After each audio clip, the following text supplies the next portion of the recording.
morning, 8th graders. Welcome to our technology class. We're at week 38 now. Oh my goodness, I can't believe you guys are going to be graduating. I just remember when you guys were so little and now you're all grown up and time just disappears. And I just really pray that you all are just strengthened in the truth and you know your identity in Christ, because I know that God has such an amazing plan for all of your lives, but you have to really want it. You have to really want to seek it out and see it come to pass in your life, right?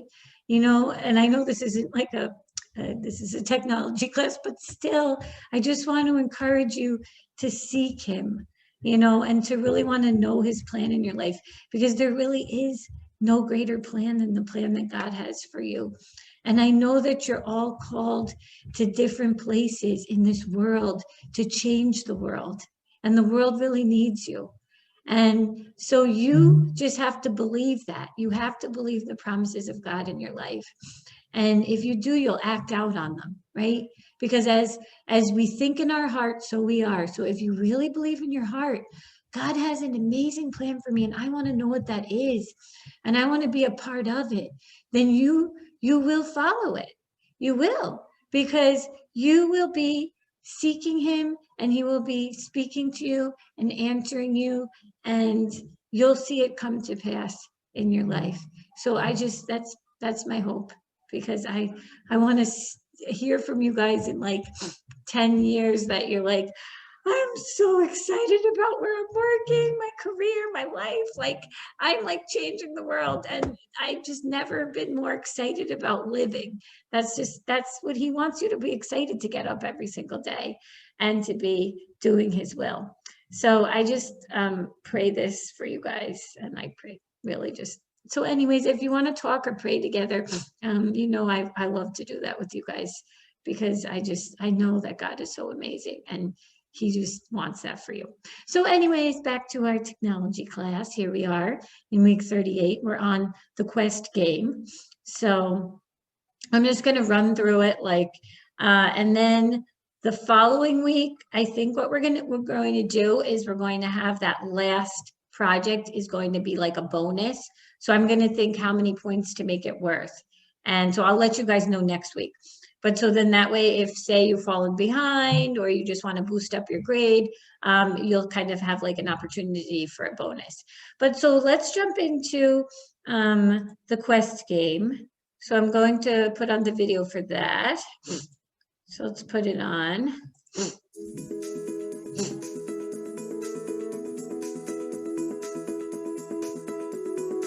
Welcome to Activity 7 of Google CS First Games.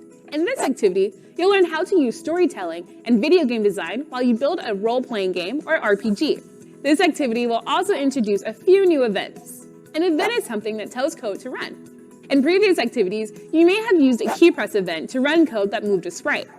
You may have also used a when flag clicked event to run code at the start of your program. This activity uses an event called broadcast.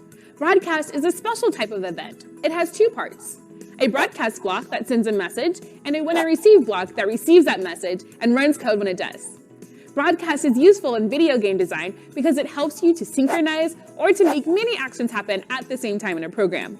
For instance, if a character were to fall off a cliff, you could broadcast a message called fall. Then you could create code that would run when that message is broadcast. Maybe the score goes to 0, the timer stops, a sound plays, and game over text appears. Role-playing games often take place in multiple locations. In this activity, you'll use broadcast to control when sprites show and hide in each location. Check it out. This game has a sprite the user controls with the keyboard. You'll build a story for your RPG game based on the sprite searching for something through several locations. To get started, choose a starter project next to this video. Each starter project has a different main character sprite. This starter project already contains a few items you'll use to create your game. It has a character sprite, which is programmed to move and change costumes if an arrow key is pressed. The project also has 3 entrance sprites, which in later videos you'll program to change the backdrop if the sprite touches them. Finally, it includes an object sprite, which will be the basis for the plot for your RPG. The player sprite will need to find this object in one of the locations. Once you've selected a starter project and chosen one sprite as the main character, click the green arrow to move on to the next video. That's when you'll start customizing and designing your RPG.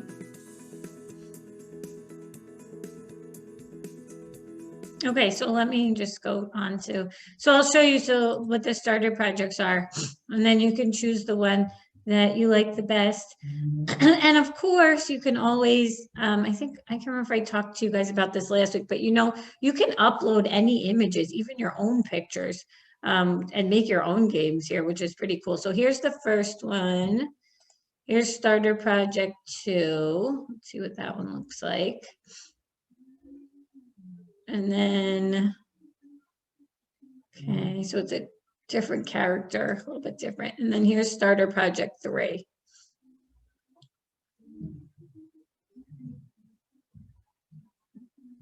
Okay, so whichever one you want to go with.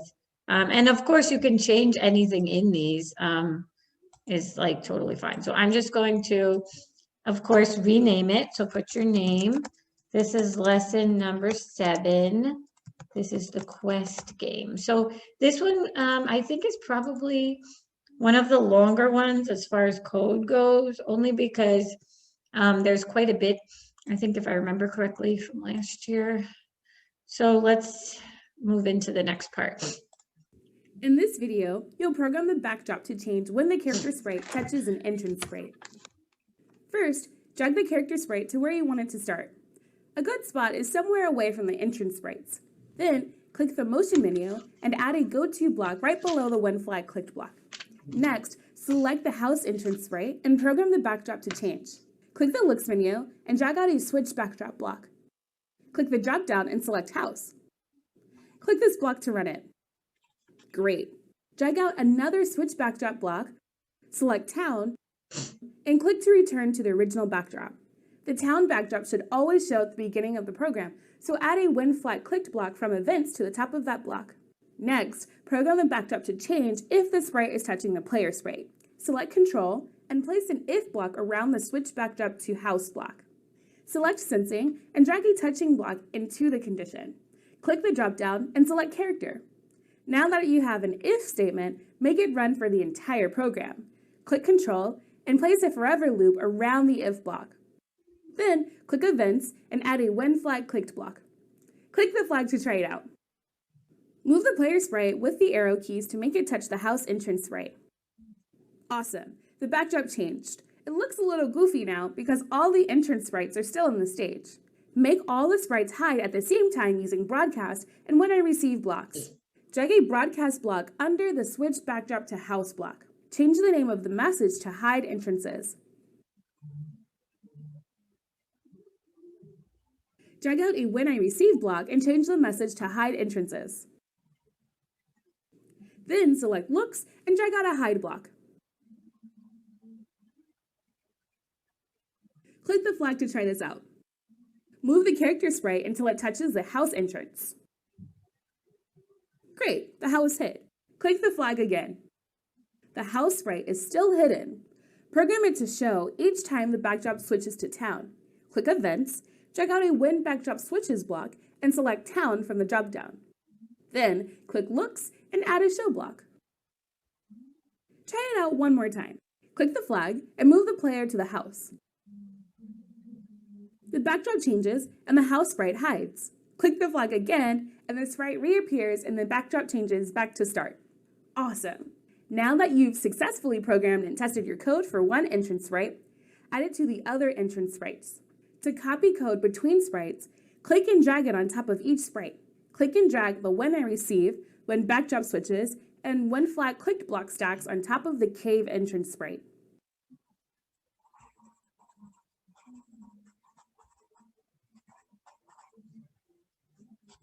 Click the cave sprite and make sure all the code successfully copied.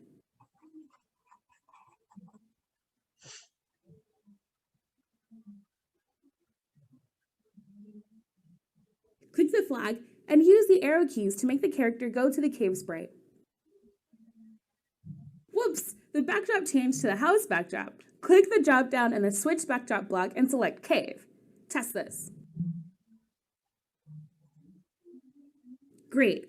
Next, repeat this process for the forest entrance sprite. Drag over the 3 block stacks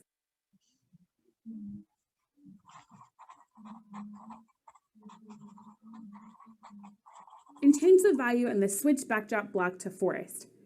Click the flag to test each entrance sprite. If the backdrop doesn't switch to the correct one, check the value in the switch backdrop block. Now it's your turn. Program the game to begin on the town backdrop using a when flag clicked and a switch backdrop to town block. For each entrance sprite, program the backdrop to change using the touching, switch backdrop, when flag clicked, forever, and if blocks. Hide all entrance sprites using a broadcast block, a when I receive block, and a hide block. Show all the entrances with when backdrop switch. Okay, I'm going to go back to the code that we're trying to create, which is essentially this code here. And then if you're following along, you're noticing, so we're starting in the house, the main part.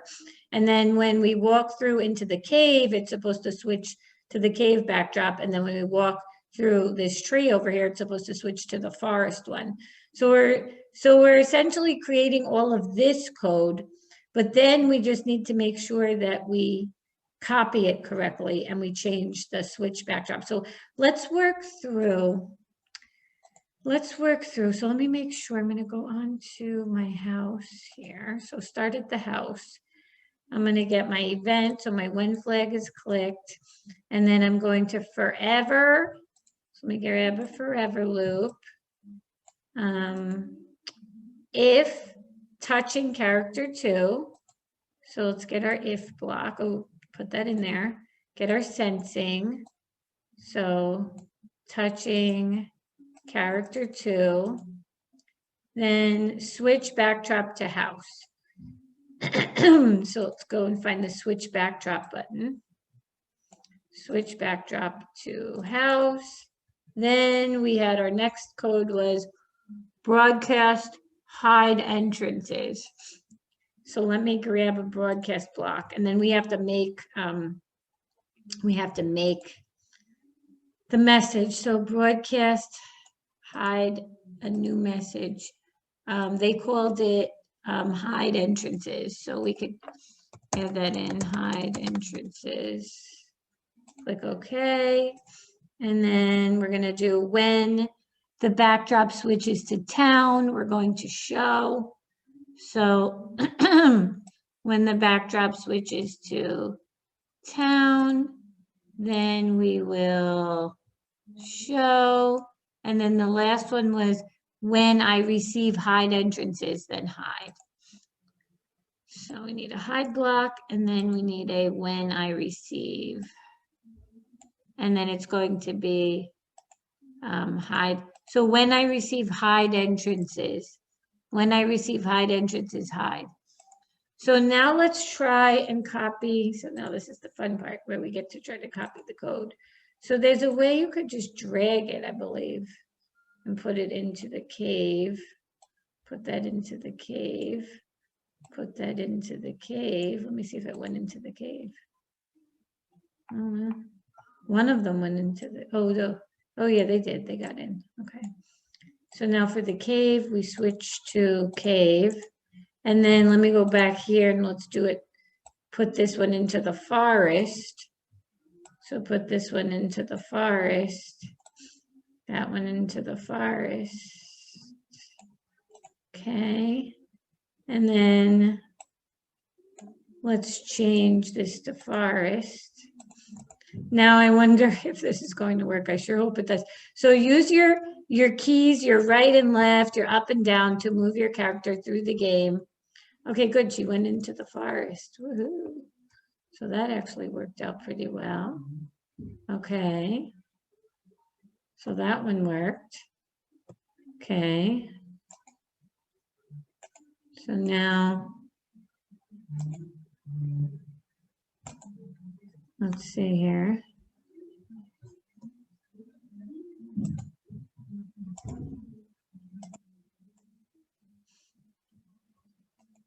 Let me stop the code. Let's see now. Let me move to the next one and see what we have to do next. It looks like, it seems like we're doing a good. Okay, we have to add an exit, otherwise we can't. get out. I think that's going to help. In this video, you'll program the exit sprite to show, hide, and change the backdrop. This sprite will work similarly to the entrance sprites. When the player sprite enters a new location, the exit sprite will show. If the player sprite touches the exit sprite, the backdrop will change back to town and the exit sprite will hide. In computer science, you'll often run into problems that are similar to ones you've solved before, like this one. This is a chance to reuse code you've already written to approach a new problem. To start, click the exit sprite. Currently, there isn't any code for this sprite. Click the house entrance sprite and drag the when I receive, when backdrop switches to, and when flag clicked block stacks into the exit sprite. Click the exit sprite, then right-click the scripts area and click cleanup to automatically organize your code. This code reads, when backdrop switches to town, show, and when I receive hide entrances, hide. But this sprite should do the opposite. It should hide when the other sprites show, and it should show when the other sprites hide. Switch the show and hide blocks. After you make that change, the code reads, if touching character, switch backdrop to house. If the exit sprite touches the player sprite, the backdrop should switch back to town. Click the drop-down and change this value to town. When the backdrop switches to town, the entrance sprites shouldn't hide, so remove the broadcast hide entrances block. Try it out all together. Click the flag and move the character into the house. The exit, which looks like a door, appears. Next, move the sprite to the exit and... awesome! The backdrop changes and the exit sprite hides. Nice job! Next, move the character to the cave. The exit appears, but it still looks like a door. Click the exit sprite, then click the costumes tab. There's a different exit costume for each of the backdrops. Add code to switch the exit sprite's costume to the one that matches the current backdrop. Add a when backdrop switches to block from the events menu. Select house from the dropdown.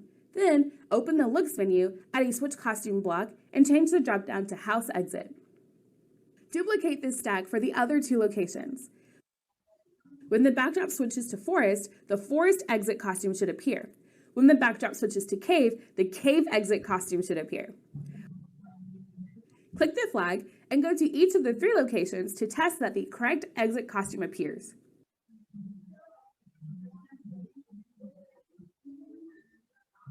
Great! Computer scientists often reuse previously written code, and they frequently change that code to fit the needs of their current program. In this video, you reuse the code from the location sprites, but you had to change it to accomplish a different but similar task. Now it's your turn. Copy the code from the house sprite to the exit sprite. Exchange the show and hide blocks. Change the switch backdrop value to town. Remove the broadcast block, and make the exit sprite change costumes depending on the backdrop. Okay, so we've got quite a bit to do here. So we're going to copy the code from the house into the exit. So let's go to our house. And now let's go here and move our code into the exit. Move our other code into the exit. And our other code into the exit. And then we're going to separate this and we're going to switch the show and the hide blocks because this time we're coming out of it. And then let's go back and double check what else we're doing. We're also changing the switch backdrop value to town. So we need to change this to town. Okay. And then we're getting rid of this broadcast block because we're not hiding anymore. And then we are making the exit sprite change costumes depending on the backdrop. So we have to add in when backdrop switches to. So we're going to have when backdrop switches to, and we're going to have one for house, forest, and cave. So you can get 3 of them out if you want, just so you have them ready, because then we're going to go into the costumes and we're going to fix them. So we're going to have house, forest, cave, and then let's go to the costumes for the exit. And then there's one for forest exit, cave exit. So they're there. Okay, perfect. Okay, so now let's go back to the code. So then we can do switch backdrop. So go get your switch backdrop. There you go, switch costume. This one's going to be the forest exit. This one is going to be the cave exit, and then, oh, we have to make one for the house exit.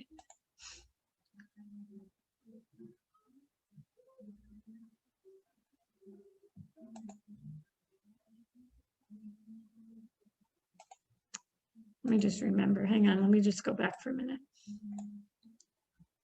Stack for the other two locations. When the backdrop switches to forest, add a when backdrop switches to block from the events menu. Select house from the dropdown. Then open the looks menu, add a switch costume block, and change the dropdown to house exit. Duplicate this stack for the other two locations. When the backdrop switches to forest, the forest exit costume should appear. When the backdrop switches to cave, the cave exit costume should appear. Click the flag and go to each of the three locations to test. Okay, so let's go make sure that we did this correctly. I was just trying to double check that we had this okay. It seems to be good. Okay. Okay.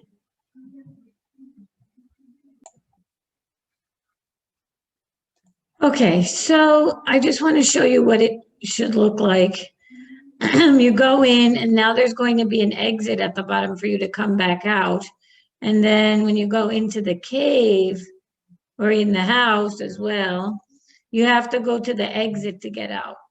So it's starting to really feel, like a real game, right? Because this is how a real game really works. You move around, you go in, you go out. So now we're at the point where we actually need to make the game. So let me see, hang on a minute. I will move us to the next thing here. So we already did this one, sorry. We added an exit. So now let's do hide the object. In this video, you'll program the object that the player is looking for to appear in only one location. To start, choose what your sprite is looking for. Click the object sprite, then go to the costumes tab. There are a few different choices available. Choose one of these items or add a different object from the costume library. What might your character need to find? Once you've chosen an object, click Looks and drag out Show and Hide blocks. The Show block should run when the backdrop changes. Click Events and drag out a When Backdrop Switches block. Click the drop-down and select the name of the location where your object will appear. This example uses the cave, but you will choose your own location for the object in your game.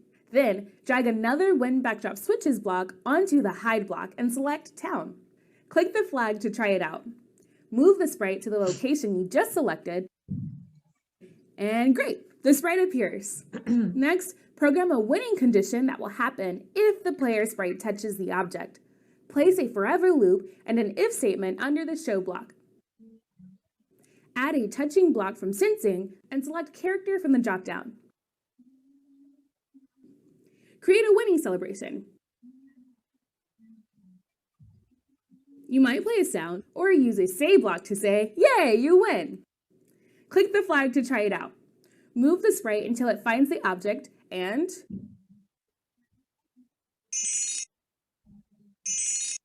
great! Now it's your turn. Select the object sprite and a costume from the Costumes tab.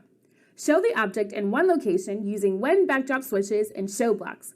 Hide the object at the start of the program using When Backdrop Switches and Hide blocks. Program a winning condition using Touching, Forever, and If blocks. In the next video, you'll add more. Okay, so you can choose whatever you want as far as the what you want the other sprite to be. So you can go into the sprite library and whatever. Maybe you want to have a treasure in there or a cake, a donut.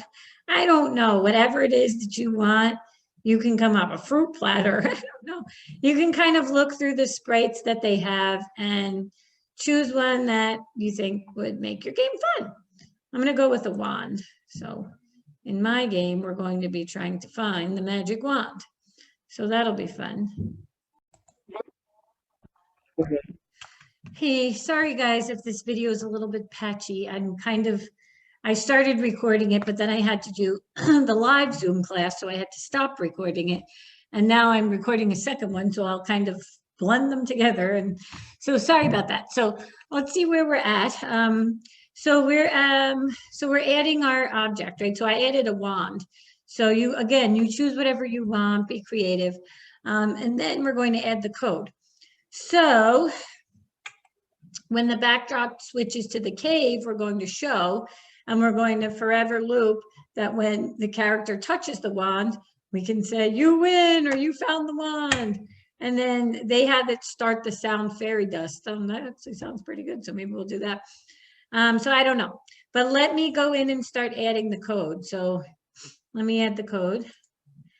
So here we go. I'm going to do when my backdrop switches to cave.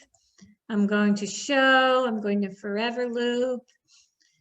Let me get my looks, get my show, then get my forever loop, and then get my if then. So if I'm touching, go in my sensing. If I'm touching character 2, then you add the say block, and you could add a sound as well. So let's get a say block. So I'm going to say, oh no. God, I hope my internet isn't crazy. Now it's saying it won't save. Bummer, I hate when it does this. Okay, hang on. I hope I don't lose the video. Hang on a minute. Okay, I got it back. Oh dear. The frustrating world of the internet. Okay, so then I'm going to have mine say, you have found the magic wand. Good work. And then if I want to add a sound, I can of course do that as well. I might add magic spell for my sound. Then we need the code when the backdrop switches to the town hide. So let's get that one. So where is it? When the backdrop switches to the town, then hide. So now let's go ahead and test this out. Let's see if when we go into the cave and find the magic wand. Okay, so I'm really making a game here. Let's see what happens. So now I'm going to try to go into the cave, see if I can find the magic wand. Oh no, I went into the house by accident. Okay, well, I'm not doing so well with this one, am I? Okay, now I'm going to be going into the cave now. Well, as you can see, I am not really that good at this. Here we are. Oh, there's the wand. There we go. Yay, it says you have found the magic wand. Good work. So my game seems to be actually working at the moment. So that's pretty good. Okay. The only problem is now it seems to have brought us back into the house. Okay, let me get back to the main thing here. Okay, there we are. Okay, so now let's see the next thing we're going to be doing in our game, which is adding some storytelling elements. In this video, you'll add short intros that will play at the start of your game and when the character arrives in each setting. These introductions will include text that describes the story's plot and helps the player understand what to do. To start, click the narrative sprite.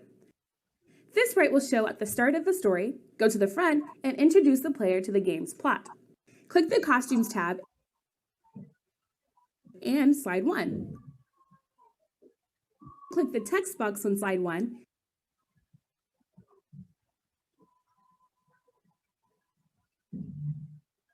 and write text that introduces your story. You might describe the setting and the problem the character has to solve, which is finding the missing object. Then click Slide 2 and add more text to continue and develop the story. You might build on the problem introduced in the first slide or tell why the sprite needs to find this object. Or you might give clues about how to find the object. Then click the third slide and give the character the last bit of information that will send them off on their quest.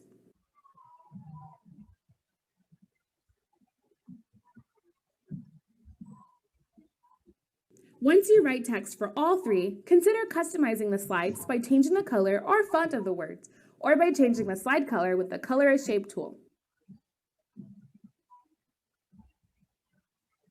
Next, program these slides to appear at the start of the game. Add a show block and a go to front block to make the slide appear in front of all the other elements on the screen.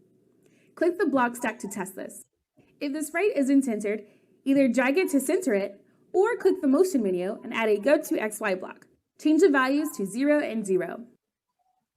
To make the sprite cycle between the 3 slides, add 3 switch costume blocks.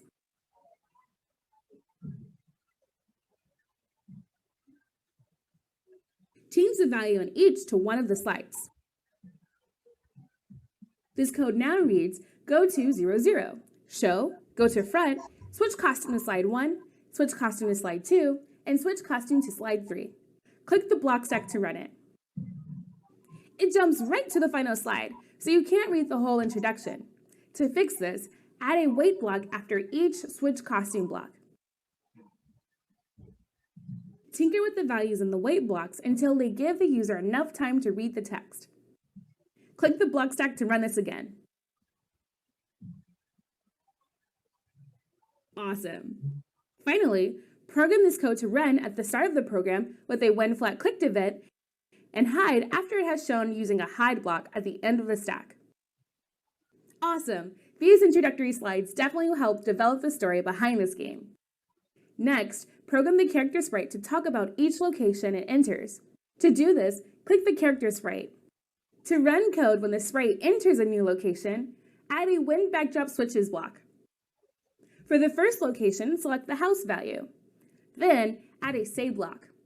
What might the sprite say when it enters this new space? Remember that the sprite is looking for an object, so maybe this text explains why the object can't be in this location, or shows that the sprite is scared, happy, or frustrated. Add as many say blocks as you need to tell this part of your story. Click the flag to try it out. Use the arrow keys to make the sprite go to the house sprite. When the backdrop switches, great! The sprite says phrases that tell the story of this RPG and make the player feel like a part of the action. Add similar code for each location sprite.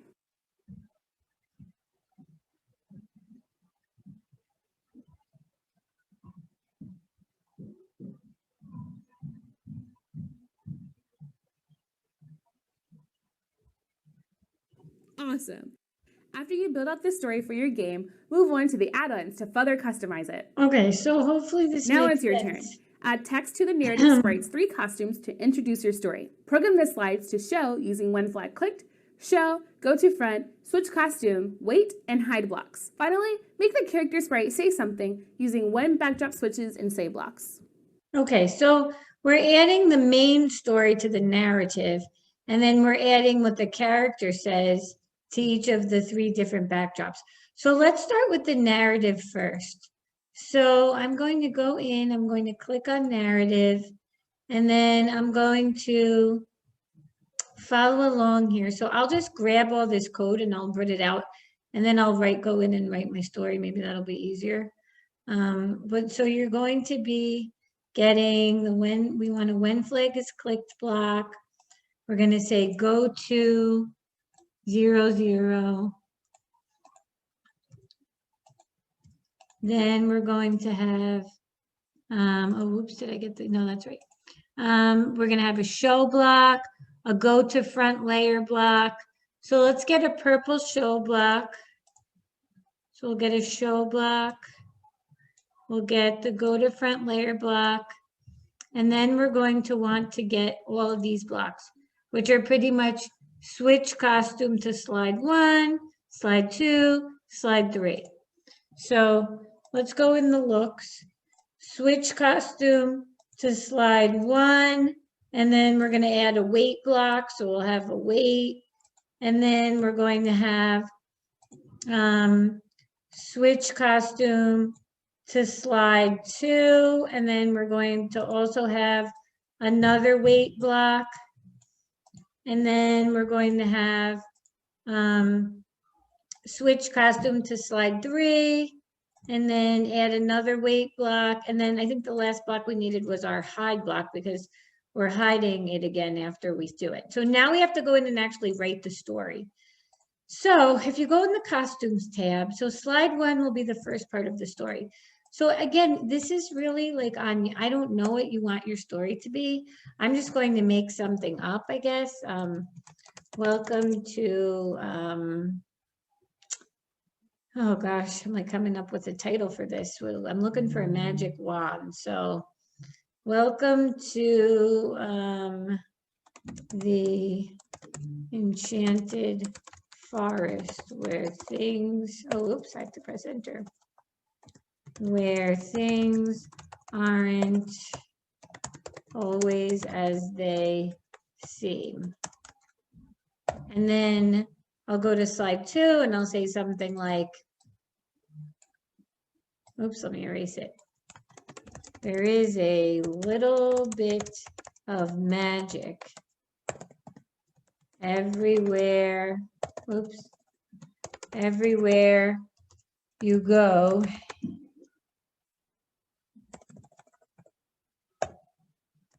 But you need the magic wand. Okay, and then for slide 3, I'll say, oops, oh my gosh, it's annoying to do this. Okay, can you find the magic wand? So now I have my story in, right? So we have the story. And then the other thing that we have to do is we have to go into the actual character. And now we're going to have to add the code into the character. So go into your code for the character. And then it's going to be when backdrop switches to, we're going to do house, cave, and forest. So let's get those blocks first. So we have when backdrop switches, when backdrop switches, when backdrop switches, we have house, we have cave, we have forest, and then we're going to just, you could have it say as much as you want. I'm just going to do one because I'm just trying to not make this like 3 hours long. We go into the house. Could the magic wand be in the house?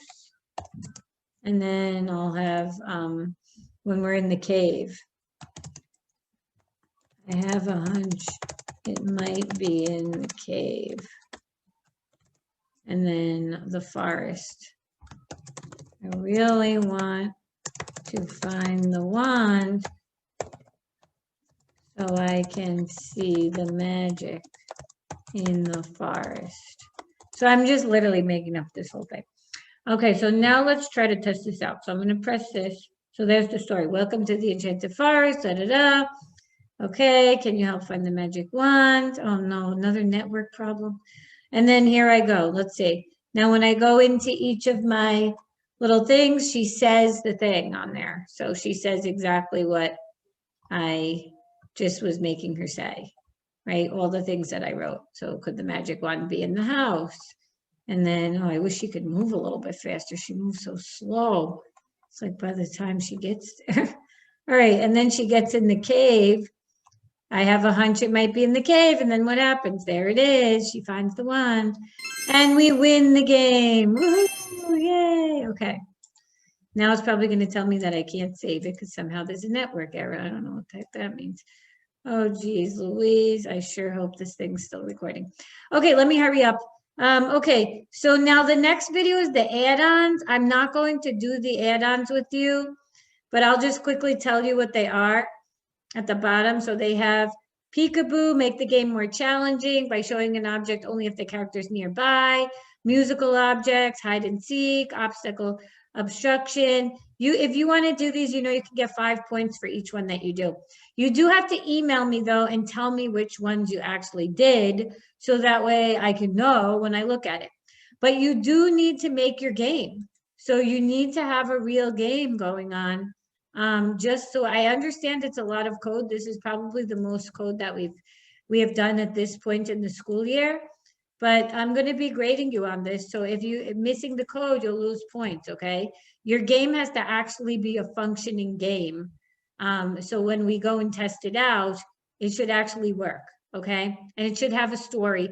And it should be also something else to mention, appropriate. I don't want any like things that are inappropriate about the story. So just use your brain, okay? You could make it funny, but I just don't want anything like disgusting or any of that stuff. Okay? All right, so have fun making your game. Don't forget to save it because as you can see, I've had trouble with this. And then send it to me. And if you do any add-ons, email them over too. Okay? All right, thanks guys. Bye.